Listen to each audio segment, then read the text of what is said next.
Ed from theadproductions.com. I really just wanted to talk to y'all about like just common mixing mistakes that people make, or even tips that you can follow just to better your mix and everything like that, because I always get a lot of questions about people ask me how my mix come out so good and everything.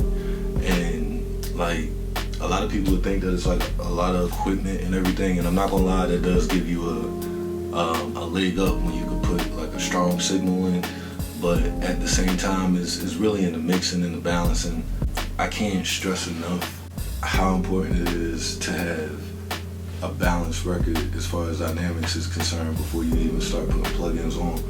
Like in Pro Tools, you know, you can like snip it up and everything like that. If it's all running through like the same compressors or has the same dynamic rate, a lot of people don't know what that means. So I guess we could break that down for a second. Like if you got like an area that's a whisper, you know what I mean, and like the wave ain't but like that big, and you got an area that's a yell and the area is like that big, and you run those through the same compressor and they're not hitting sonically at the same level, then like you kind of defeating the purpose. Like you lowering your floor or rather lowering your ceiling and raising your floor like for the whisper part, and that's what's squishing like your yell part and everything like that. So it's very important to have those balanced if they're gonna go through the same compressor, if you're looking for the same volume with your vocals and everything like that. So keep that in mind. After you get everything leveled out and everything like that, like try and group up your vocals. Like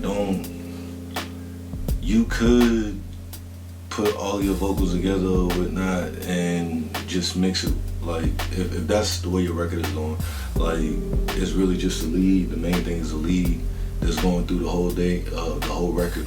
If the lead is the only thing that's pushing the whole record, it doesn't change or anything like that. So like you could group however many different stacks or whatever that's gonna go in there if that's the only thing that's pushing.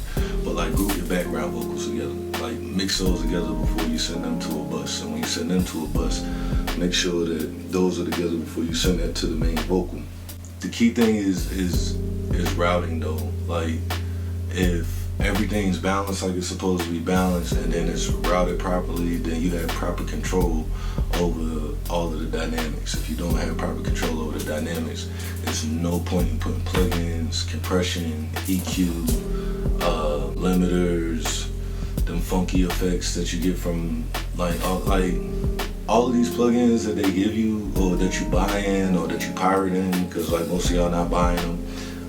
Starving artist shit is real, but like it would really be better if you bought your products, because then you'll get the upgrades and everything like that. But that's not the point.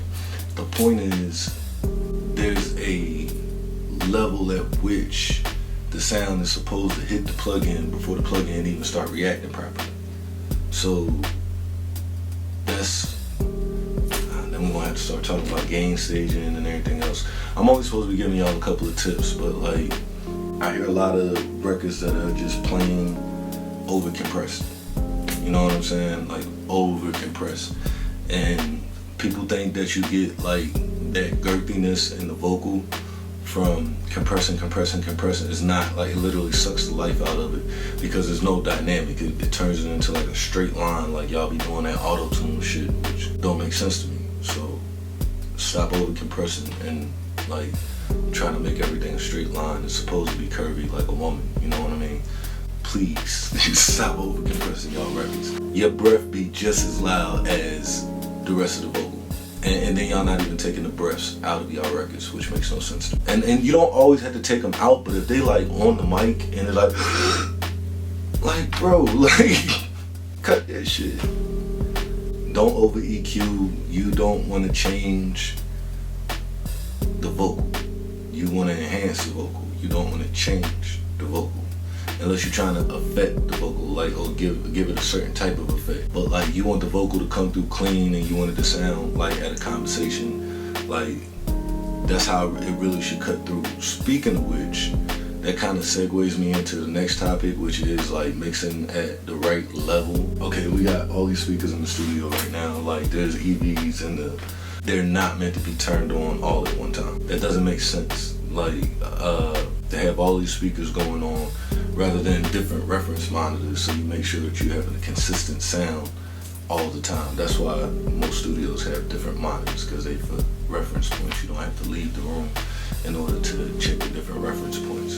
You really want to be mixing where it sounds like if you're in the room having a conversation with somebody and you want them to hear everything that you're saying, if you have an opportunity to sit in the same studio space with them and talk to them and hear their vocal and everything like that, like analyze that even before you start mixing, because like that's what's going on in your room. That's like 80 decibels if you got like I think KRK makes it like microphone that reference your whole room and shit like that and tell you how your speakers is supposed to be. But 80 decibels is what you're looking for. That's what I should start. I think that's what this YouTube is going to be about. It's for all those people that want to learn and everything like that, but like everybody that don't have the... We in Greertown, I'm sorry.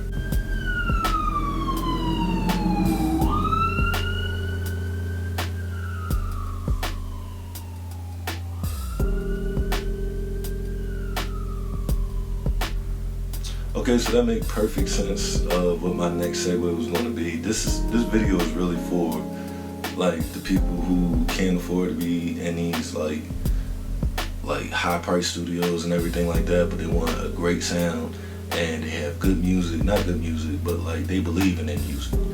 Like it's not even about if you got good music or not. It's about if you believe in your music, or you believe in your product, or you believe in yourself, period. And as long as you believe in yourself and take the time and initiative in yourself and invest in yourself, then like all of this shit is possible.